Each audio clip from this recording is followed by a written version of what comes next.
بسم اللہ الرحمن الرحیم۔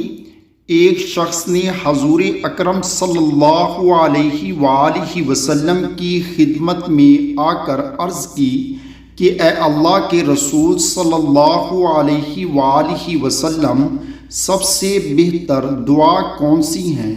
آپ صلی اللہ علیہ وآلہ وسلم نے انہیں ایک دعا بتائی۔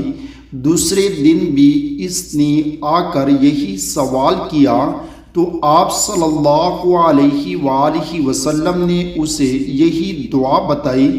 جب تیسرے دن آ کر اس نے یہی سوال کیا تو آپ صلی اللہ علیہ وآلہ وسلم نے یہی دعا بتائی اور فرمایا، جب تمہیں دنیا اور آخرت کی عافیت مل گئی تو تم کامیاب ہو گئے۔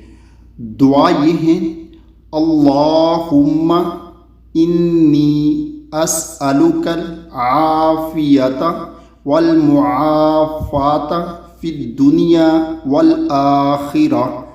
اللہم انی اسألک العافیۃ والمعافاۃ فی الدنیا والآخرہ۔ اللہ تعالی ہم سب کو بھی اس پر عمل کرنے کی توفیق عطا فرمائے، آمین۔